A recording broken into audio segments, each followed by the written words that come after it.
चलो कोर्ट ने मना कर दिया, अब हम इसको ताहिर को यहाँ पेश करा दिया हमने। खाने खराब कर रहे हो। Thank you sir. गेट से बात पे बना लें। आप आगे चढ़ जाओ ना, आप आगे चढ़ जाइए। खाने खराब कर रहे हो। Thank you sir.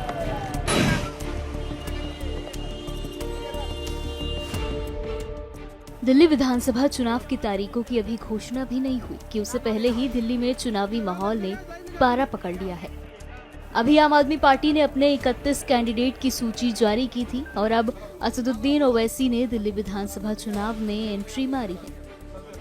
Asaduddin Owaisi ने दिल्ली विधानसभा चुनाव में आम आदमी पार्टी के पूर्व निगम पार्षद और 2020 में हुए दिल्ली दंगों के आरोपी ताहिर हुसैन को दिल्ली के मुस्तफाबाद विधानसभा क्षेत्र से टिकट दी है। इसकी जानकारी AIMIM प्रमुख ओवैसी ने अपने सोशल मीडिया अकाउंट पर दी, जिसमें उन्होंने पोस्ट करते हुए लिखा, MCD पार्षद ताहिर हुसैन AIMIM में शामिल हो गए हैं और आगामी दिल्ली विधानसभा चुनाव में मुस्तफाबाद विधानसभा क्षेत्र से हमारे उम्मीदवार होंगे। उनके परिवार के सदस्य और समर्थक आज मुझसे मिले और पार्टी में शामिल हुए। ओवैसी साहब का और हमारे प्रदेश अध्यक्ष जनाब शोएब जमाई साहब का और दिल्ली प्रदेश इंचार्ज जनाब इम्तियाज जलील साहब का तहे दिल से बहुत शुक्रिया अदा करता हूं कि उन्होंने हमारे इस बुरे वक्त में हमें अपनाया और हमें अपनी पार्टी में शामिल करके हमें मुस्तफाबाद विधानसभा से मेरे वालिद साहब को उन्होंने कैंडिडेट घोषित भी किया है और इंशाल्लाह हम लोग लड़ेंगे और जीतेंगे भी। और उन्होंने हमें पूरे आश्वासन दिया है वो हमारा साथ इसमें रहेंगे, बाकी पार्टी वालों की तरह नहीं करेंगे, वो हमारे साथ खड़े रहेंगे इसमें। जुडिशियल कस्टडी में रहते हुए चुनाव लड़ रहे हैं वो। जी। तो उनका क्या प्रचार आप करेंगे, आपकी पूरी फैमिली करेगी?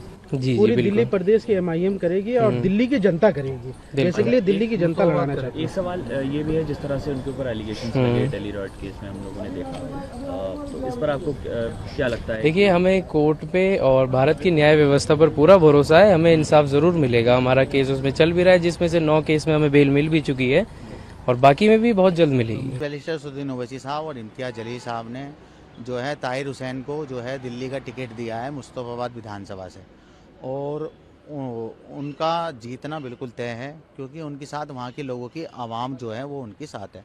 फिर वो जो सीट है वो मुस्लिम सीट है, तो ऐसी जगह भी अगर हम अपने लोगों को नहीं लड़ाएंगे और उसके साथ जो नाइंसाफ़ी की गई है आम आदमी पार्टी की तरफ से, केजरीवाल ने तुरंत उसको बाहर निकाल दिया, मगर एक नरेश यादव है जिसने हमारी कुरान की बेअदबी करी, उसे बाहर नहीं निकाला अभी तक पार्टी। तो ये दोहरा मापदंड जो है केजरीवाल का, ये जग जाहिर होना चाहिए, इसलिए हम ताहिर भाई को लड़ा रहे हैं। पूरी दिल्ली में उसका इफेक्ट जाएगा। तो क्या करेगा? उनका प्रचार उनकी बीवी करेंगी, उनके 2 लड़के हैं वो करेंगे और हमारी दिल्ली की मजलिस की पूरी टीम करेगी इंशाल्लाह, और वो जीत कर आएंगे सदन में जाकर, फिर हक और हकूक की बात करेंगे। 5 साल पहले भी यही एक्सपेरिमेंट किया गया था। चुनाव से ठीक पहले शाहीन बाग, चांद बाग, जाफराबाद, यहाँ रास्ते बंद करके ताहिर हुसैन को आगे करके चुनाव के 10 दिन बाद दंगे कराए गए थे। फिर से वो एक्सपेरिमेंट कर रहे हैं। ओवैसी और आम आदमी पार्टी के बीच का ये फिक्स मैच है। दिल्ली के मुस्लिमों को कम्युनल सेंटिमेंट में आग लगा के मुस्लिम वोट लेने के लिए ये एक्सपेरिमेंट किया जा रहा है। ताहिर हुसैन के घर से बम मिले थे, पत्थर मिले थे, गुलेल मिली थी जो मंदिर की तरफ इशारा कर रही थी। IB ऑफिसर अंकित शर्मा का मर्डर किया गया, दिलबर नेगी जी का मर्डर किया गया, दिनेश खटीक जी का मर्डर किया गया। नाले से निकलता हुआ शव दिल्ली के लोग भूले नहीं है। और इस बार अगर 2020 की तरह दिल्ली को जलाने की कोशिश की जाएगी ओवैसी और आम आदमी पार्टी के द्वारा, तो उसका मुंहतोड़ जवाब दिल्ली के लोग देंगे, ये मैं उन्हें कहना चाहता हूँ। आपको बता दें कि दिल्ली में विधानसभा चुनाव अगले साल फरवरी में होने के कयास लगाए जा रहे हैं।